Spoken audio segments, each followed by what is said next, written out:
el desarrollo de esta gira y estos encuentros bilaterales que se han venido concretando con Iván Rojas, internacionalista, directivo del Consejo Venezolano de Relaciones Internacionales. Bienvenido, Iván. Hola, gracias Iván, por estar bienvenido. con nosotros. Pues hasta ahora quisiéramos tu consideración de el resultado de la gira. No ha concluido, pero ¿cómo podría valorarse? Bueno, creo que el resultado es positivo. No solo la gente destaca mucho las reuniones con jefes de Estado, sobre todo, pero por lo menos las reuniones con el Parlamento Europeo. Se reunió con los 4 grandes partidos de España, bueno, excluyendo a Podemos. Con cada una de esas delegaciones se reunió con muchos miembros, personas importantes.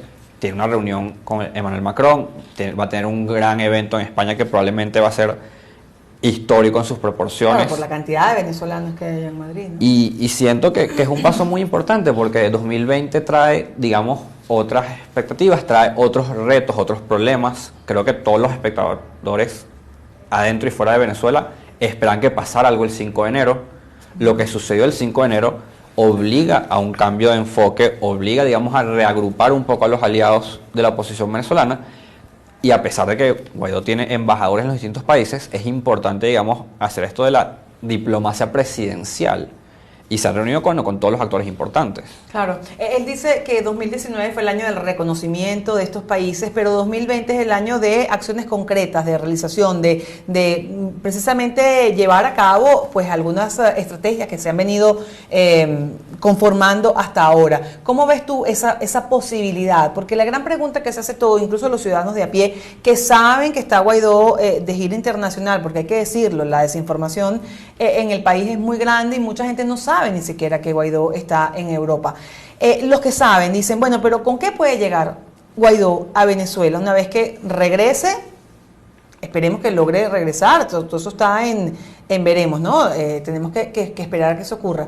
¿Con qué puede regresar él de esta gira? Lo que puede regresar y el resultado fundamental tiene que ser que los distintos grupos de aliados se integren en una estrategia común. El año pasado, a pesar de que se lograron muchas cosas interesantes, parecía que el Parlamento Europeo iba por un lado, algunos estados europeos individualmente no estaban muy de acuerdo con esa estrategia tampoco, Estados Unidos por un lado, el Grupo de Lima por otro lado, y siento que una de las cosas más importantes es centrar un poco la estrategia, claro, hacer sanciones, presionar, etcétera.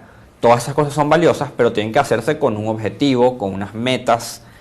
Y siento que si con todo lo que viene, se supone que hay elecciones parlamentarias, ¿cómo se va a atender esa situación desde afuera?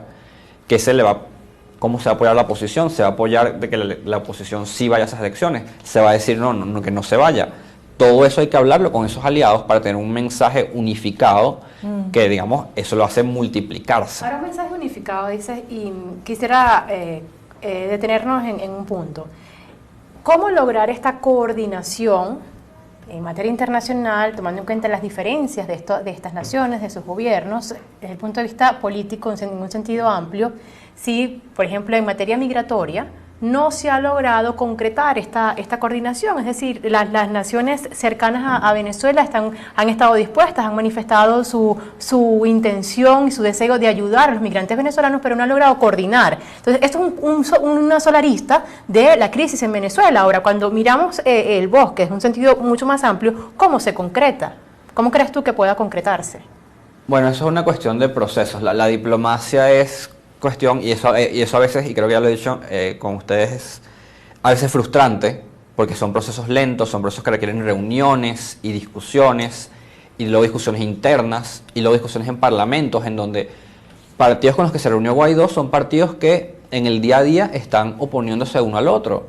Ahorita Ciudadanos y el PP están criticando fuertemente al PSOE por una gran cantidad de cosas. También el PP sobre todo está criticando mucho al PSOE por la supuesta reunión de uno de esos ministros con Delcy Rodríguez. Es decir, que lo admitió él, ¿no? Sí, entonces hay una serie de consideraciones de política interna que ralentizan el proceso, y lo que se puede hacer en la oposición venezolana es, bueno, reunirse con todas las partes, tratar de buscar puntos en común a través de las líneas partidistas e ideológicas, sobre todo en Europa y América, y ver cómo se construye una agenda común. Es un proceso que es muy complicado. Ayuda a que Guaidó tenga una serie de embajadores, pero que sabemos que no cuentan con toda la infraestructura de un verdadero cuerpo diplomático, entonces se hace bastante cuesta arriba. Estás mencionando este encuentro del número 3 del PSOE. el señor José Luis Ábalos, dijo ayer al diario ABC que no mantuvo ningún encuentro con la vicepresidenta o la vicepresidenta en este momento, Delcy Rodríguez, ¿no? Vicepresidenta. Sí, Delcy Rodríguez, vicepresidenta Delcy Rodríguez, sí. Fuentes del Ministerio de Transporte, Movilidad y Agenda Urbana han reconocido este viernes a la agencia Servimedia que en realidad sí se vio con la ministra de Maduro porque pero no tuvo ningún contacto formal. Y la gran pregunta que se hacen además aquí es cómo logró entrar a territorio europeo si tiene prohibición de entrada allí, Delcy Rodríguez. Es una de las preguntas que se hacen, por ejemplo, acá en este medio. Sí, lo que dijo el ministro es que, bueno, en su condición de ciudadano privado, el avión llegó, supuestamente hay fuentes que dicen que se bajó, que se estuvo en la zona VIP del aeropuerto, y fuentes que dicen que nunca se salió el avión, y que él tiene una relación personal, digamos, con otro ministro que estaba en el avión, creo que el ministro Plasencia, si mal no recuerdo. Entonces, pero es un escándalo. Y es un buen ejemplo de la dinámica de la que estoy hablando. A nivel de política interna, por ejemplo en España, por ejemplo en Estados Unidos, el Partido Demócrata y el Partido Republicano viven una polarización bastante grande en este momento, pero están de acuerdo en el tema Venezuela. Entonces, y de hecho, Mike Pompeo, después que se reúne con Guaidó en Colombia, parte de su gira internacional, irónicamente incluye Florida. Entonces él se reúne con el gobernador de Florida y con la diáspora venezolana en Miami, en un evento.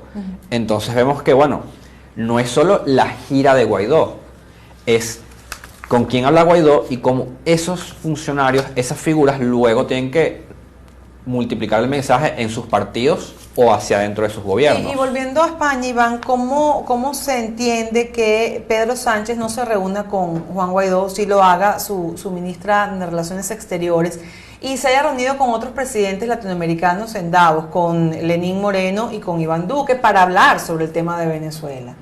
A nivel de óptica es muy curioso, porque que se reúna con los países vecinos a hablar de Venezuela, pero no se reúna con Guaidó, pero Guaidó sin ningún problema se reúne con la delegación del PSOE en el Parlamento Europeo, y la ministra de Relaciones Exteriores expresa a través de Twitter que ellos siguen apoyando, que ellos fueron uno de los primeros que reconocieron al gobierno encargado. Entonces es curioso. Puede ser que quizás la agenda de Sánchez de Podemos podría ser una forma de, bueno, ellos no retiran el apoyo, pero a nivel de narrativa, bueno, se echan un poco a un lado. Los otros partidos han presionado bastante, sobre todo Ciudadanos y el PP, de que, bueno, si Sánchez no se reúne con Guaidó, el pueblo de Madrid sí lo va a hacer. Y están presionando eso bastante para el acto de mañana. Entonces puede ser una cuestión meramente de alianza política, de bueno, no se le retira el apoyo, pero no se hace la reunión, digamos, la foto.